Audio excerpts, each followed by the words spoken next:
నేటి నుంచే రాష్ట్రంలో చేపల వేట నిషేధం.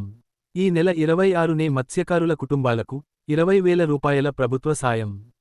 ఆంధ్రప్రదేశ్ అమరావతి. ఏప్రిల్ 15 నుంచి జూన్ 14 వరకు రాష్ట్రంలో చేపల వేట నిషేధిస్తున్నట్లు ప్రభుత్వం నిన్ననే ప్రకటించింది.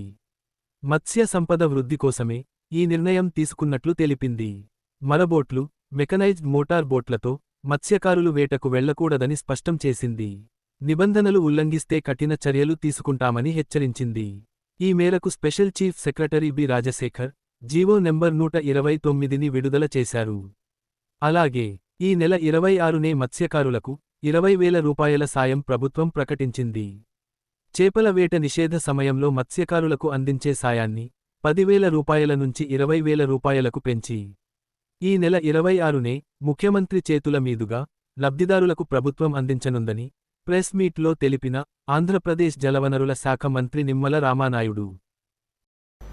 మరి ఎన్నికల్లో ఆ రోజు తెలుగుదేశం, జనసేన, బీజేపీ ఏదైతే ఎన్డీఏ కూటమి ఆ రోజు వేట నిషేధ సమయంలో మత్స్యకారులకి 10,000 రూపాయలు ఇచ్చేటువంటి సాయాన్ని 20,000 రూపాయలకి పెంచి ఇస్తామని ఏదైతే చెప్పడం జరిగిందో, మరి ఆ యొక్క 20,000 రూపాయలు కూడా మరి ఈ యొక్క ఏప్రిల్ నెలలోనే 26వ తేదీకి అలా ఆ రోజు మరి గౌరవ ముఖ్యమంత్రి చంద్రబాబు నాయుడు గారు కూడా మరి ఒక మత్స్యకార గ్రామాన్ని సందర్శించి ఆ మత్స్యకార గ్రామంలోనే ఈ యొక్క 20,000 రూపాయలకు పెంచినటువంటి సాయాన్ని వేట నిషేధ కాలంలో ఎవరైతే ఉంటారో వాళ్ళకు అందించేటువంటి ప్రక్రియ కూడా ఆ 20,000 సాయం ఈ యొక్క ఏప్రిల్ 26వ తేదీన అందజేయాలనేటువంటిది కూడా ఒక నిర్ణయంగా మరి భావించడం జరిగిందని చెప్పి కూడా మీ ద్వారా కూడా తెలియజేసుకుంటూ, get your personal loan today through BSK associates. యువ భారత్ టీవీ నందు మీ పర్సనల్ ఇంటర్వ్యూ మరియు వ్యాపార ప్రకటనల కొరకు ఈ నెంబర్ని సంప్రదించండి.